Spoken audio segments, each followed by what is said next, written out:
Halo kawan Sound and Machine, kembali lagi bersama saya Om Anto. Selamat datang di channel kami Sound and Machine. Hari ini menjadi hari yang istimewa buat saya karena untuk pertama kalinya saya bisa intimate dengan mobil listrik pertamanya Wuling di Indonesia yang dinamakan Wuling Air EV. Nah, sebelumnya tim saya Zulfikri Ahmad sudah pernah melihat langsung di Mall Central Park Jakarta, ya, lalu dilanjutkan ke sejumlah kota besar lainnya, salah satu di Surabaya juga, ya, untuk memperkenalkan mobil listrik berukuran kompak dari Wuling ini. Tapi saat itu baru eksteriornya aja nih yang bisa kita nikmatin. Nah, di hari ini Wuling Motors Indonesia memberikan kami kesempatan untuk bisa mengeksplor lebih jauh, baik itu eksterior, interior, serta motor penggeraknya. Wah, luar biasa nih kesempatan ini. Terima kasih untuk Wuling Motors Indonesia.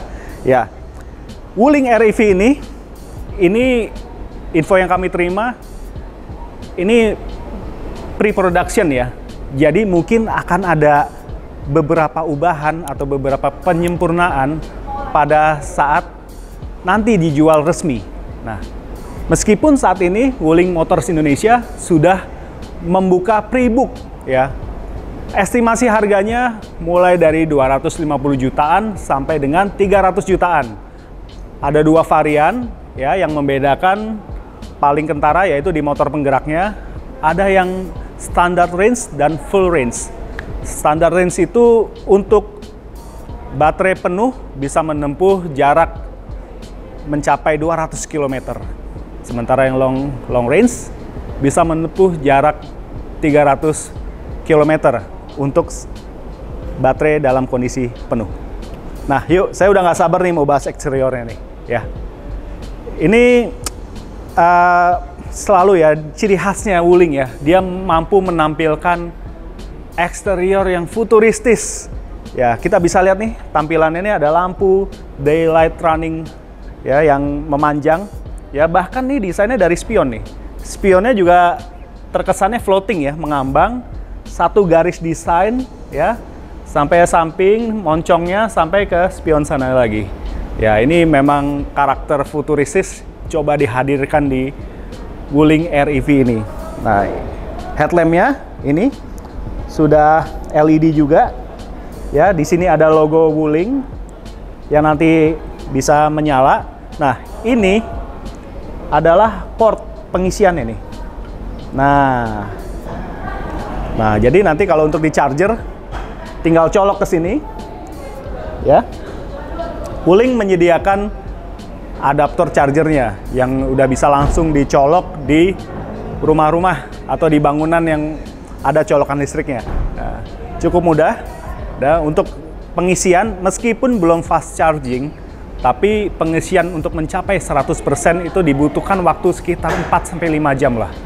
Nah, sesuai dimensinya yang kompak ini, ya, yang mungkin ditujukan untuk komuter ya, kendaraan komuter atau kendaraan perkotaan, ya, yang mungkin jarak 200-300 km itu bisa ditempuh atau bisa dihabiskan dalam waktu beberapa hari saja.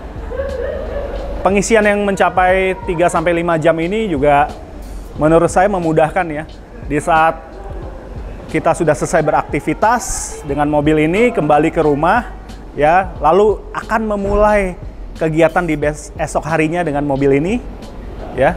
Selama kita istirahat, tinggal dicolok aja sembari ngecharge. Nah, besok paginya sudah penuh deh baterainya dan siap digunakan kembali. Oke, kita akan langsung ke eksteriornya lagi ya. Ya, ini memang bawah ada kisi-kisi ya. Ya, tapi bukan buat radiator, ini memang nggak ada radiator, ya.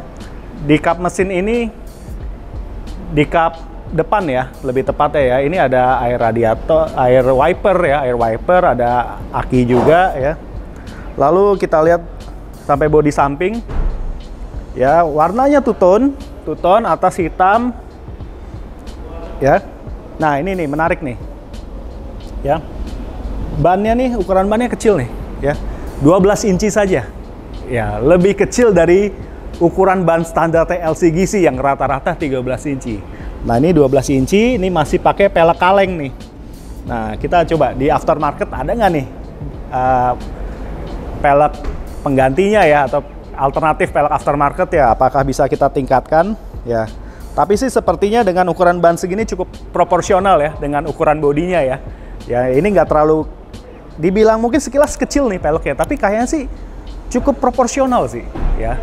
Kalau beberapa dekade lalu kita pernah lihat ada mobil ukuran kompak juga dari Eropa ya, yang saat itu mungkin ya teknologinya masih tinggi dan harga juga belum terjangkau. Nah, dengan Wuling EV ini ya, Wuling Motors Indonesia mencoba menawarkan nih ke konsumen mobil Indonesia sebuah teknologi terdepan tapi dengan harga yang cukup terjangkau. Oke, kita kulik lagi interiornya. Ya, eksteriornya dulu ya. Ini memang dua pintu. Ini cara tariknya begini. Nah,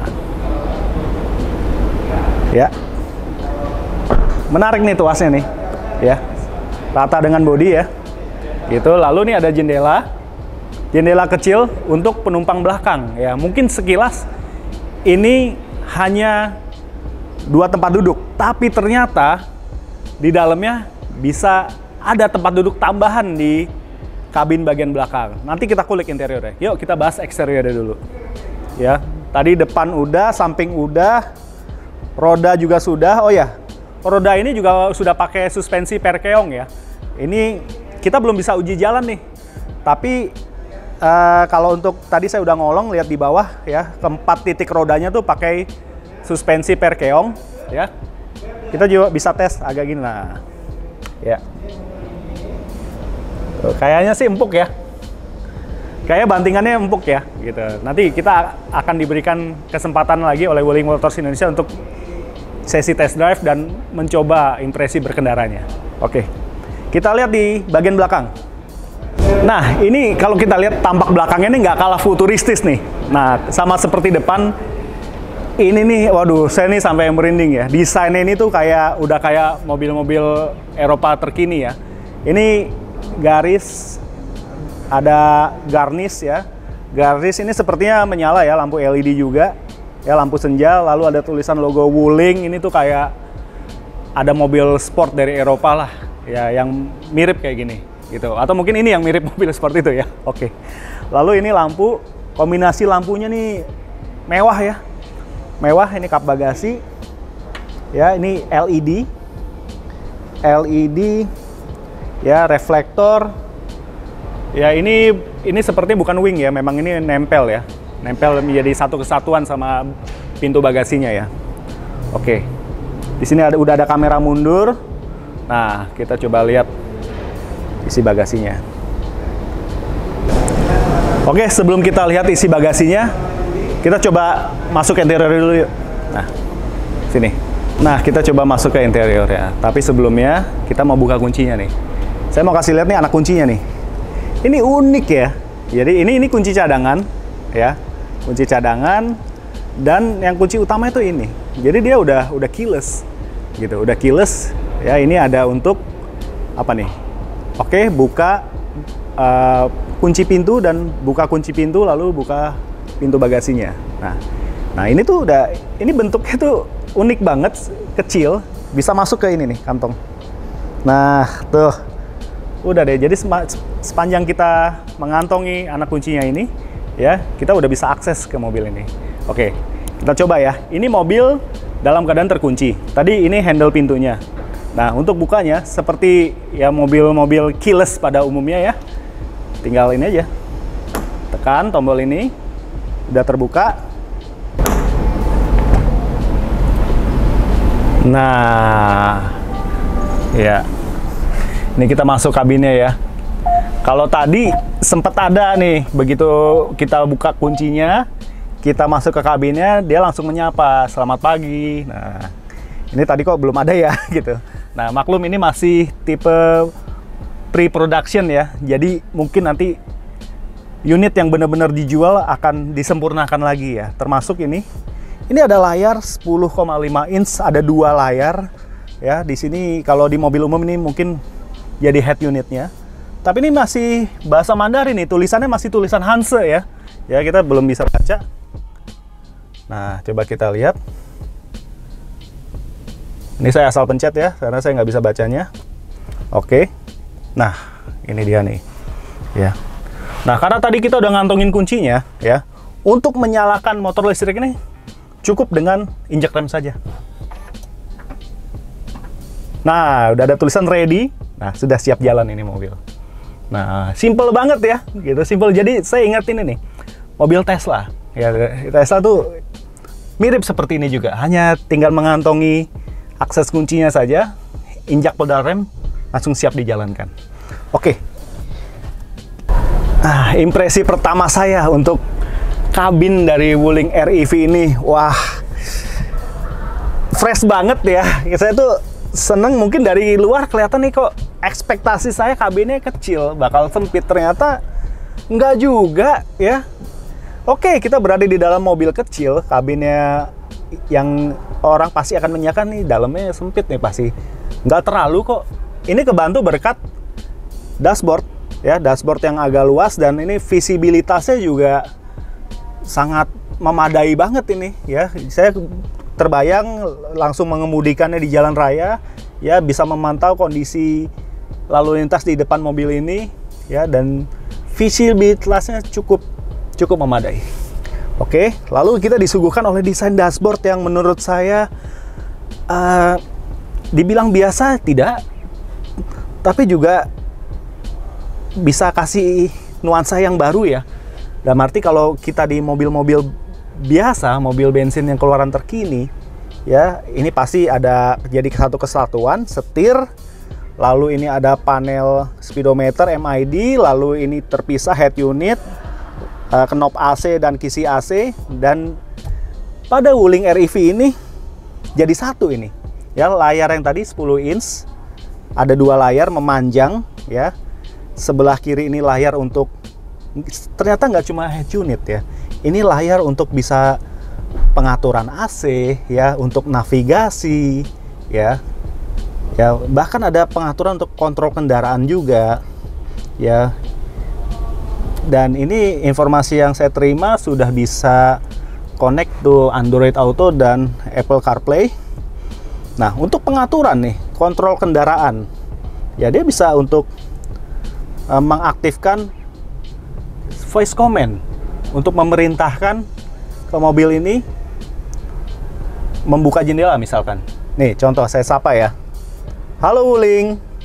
Halo. Nah, dia jawab, buka jendela sebelah kanan. Oke, membuka jendela kanan depan.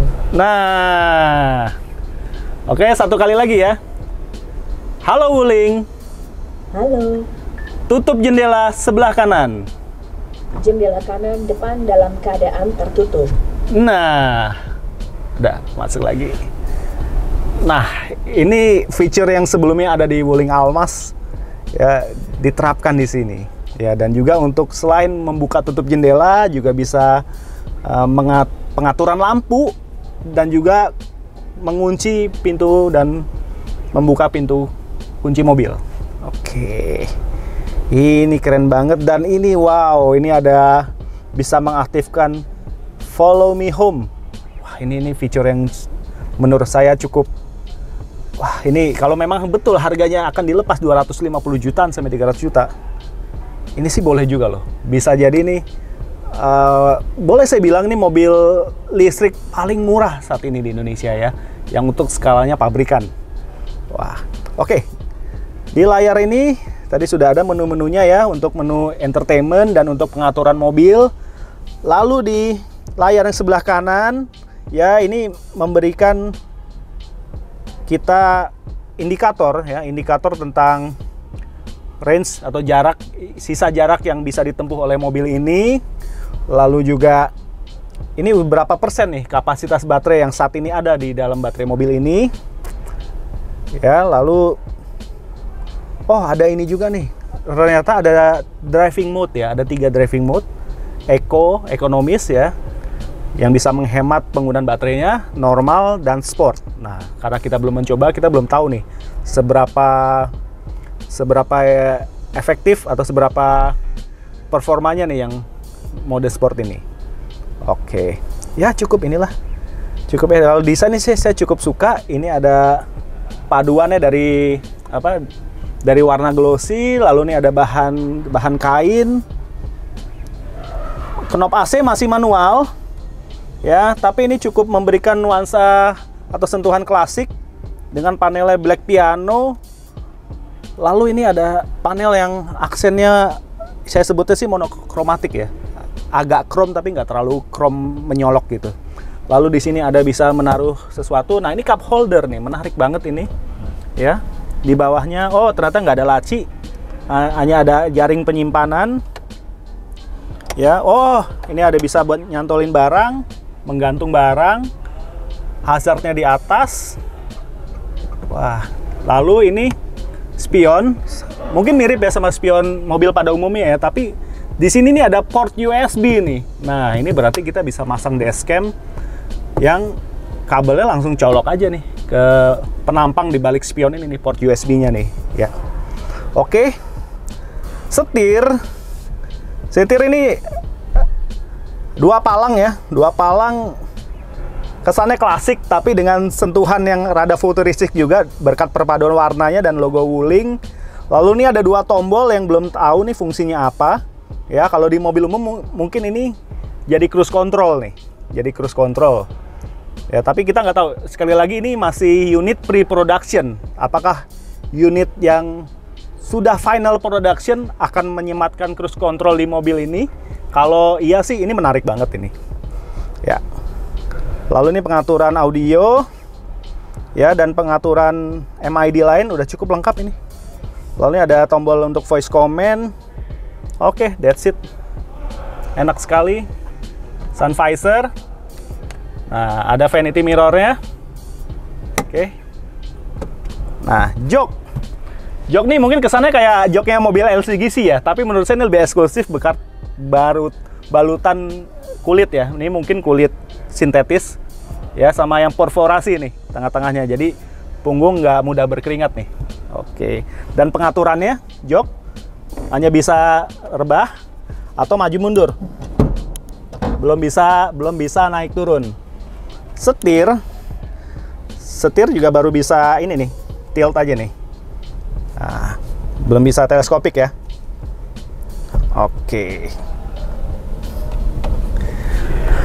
Oke, lalu di konsol tengah ya, kita ini buat power window. Nah, ini ada semacam gear selector. Yang ini, wah, ini udah kayak mobil mewah Eropa ini nih. Gear selectornya ini nih. Ya, tinggal pilih posisinya kalau untuk mau mundur atau maju atau netral dan parking. Ya, tinggal kita geser-geser aja nih. Dan juga tengah yang nggak kalah menariknya adalah automatic parking brake. Nah, udah nggak ada lagi model tarik gitu, tapi memang udah ya tinggal tarik knopnya aja untuk mengaktifkan dan tekan knopnya untuk menonaktifkan supaya ini mobil udah bisa melaju tanpa hambatan. Wah, menurut saya kesimpulannya quite impressive untuk kabin dari interiornya Wuling REV ini yang udah bikin kita penasaran nih. Nah, oke, satu lagi masih di kabin. Kita ke jok paling belakang yuk. Nah, ternyata ada jok baris kedua nih. Saya pikir cuma jok depan aja nih, 2 jok aja. Ternyata ada lagi. Yuk, saya pindah ke belakang. Oke, ini joknya mungkin kayak model LCGC, tapi menurut saya ini lebih bagus ya. Lebih bagus nih, tuasnya udah modelnya baru nih tuh ya. Sekarang saya mau naik, mau masuk ke belakangnya. Wis. Oke, saya majuin dulu. Nah, aksesnya cukup oke loh, cukup lega loh ya. Saya naik ya. Wih, asik. Nah, ini saya geser ke sini supaya saya pengen tahu legroomnya nih. Wih, ini legroom masih oke ya. Tadi ini posisi jok belum saya ubah, masih normal, masih kayak tadi. Dan ini legroomnya cukup oke loh. Dan saya posisi duduk nih nggak terlalu tegak, tapi nggak terlalu menyender juga. Tinggi saya 170 cm, headroomnya masih lumayan. Dan ini kayak maksimal 2 orang aja ya.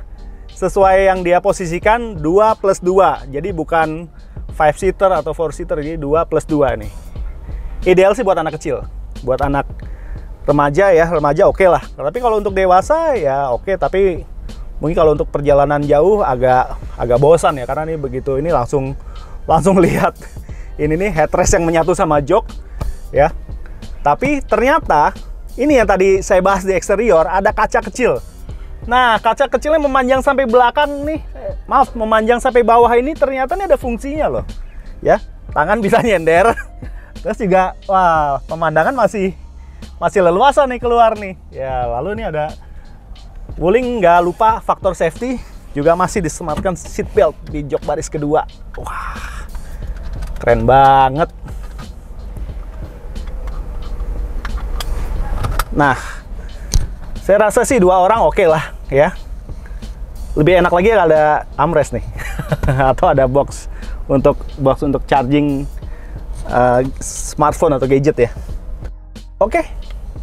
Ya, cukup memuaskan rasa penasaran saya, dan kabin belakangnya boleh saya bilang nggak terlalu sempit ya. Ya, nggak seperti ekspektasi waktu di luar kabin ya. Kita berekspektasi pertama cuma 2 jok saja, ternyata bisa memuat 2+2, dan ternyata nggak terlalu sempit. Oke, saya mau lihat bagasinya. Yuk, kita lihat bareng-bareng.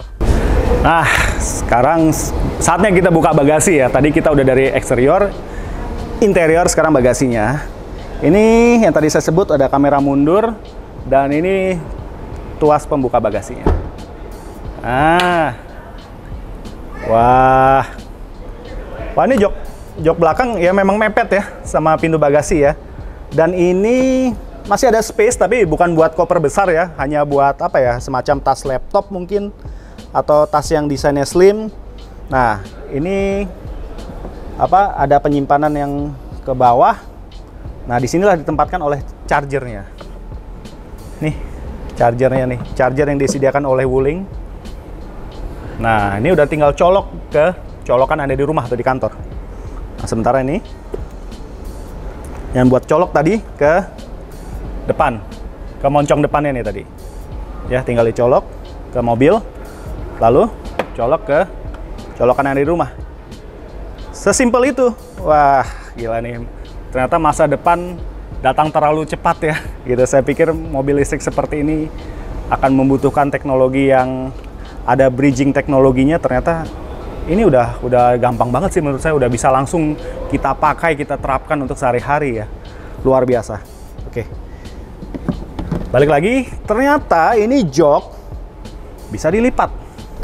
Nah, buat memuat barang dengan konfigurasi 50-50, 50-50. Bisa bawa 1 orang di belakang lalu barang, atau kalau butuh volume bagasi lebih gede lagi, kita lipat joknya. Nah, meskipun ini ya ada apa? Ada celah ya. Ini tadi yang bagasi agak ke bawah nih, agak masuk ke bawah. Lalu nih yang bagian ratanya nih. Tapi cukup oke lah ya. Untuk bawa sepeda lipat bisa. Bawa 2 koper besar kayaknya bisa gitu. Ya, cukup lapang. Oke. Sip. Oke, udah di bagasi.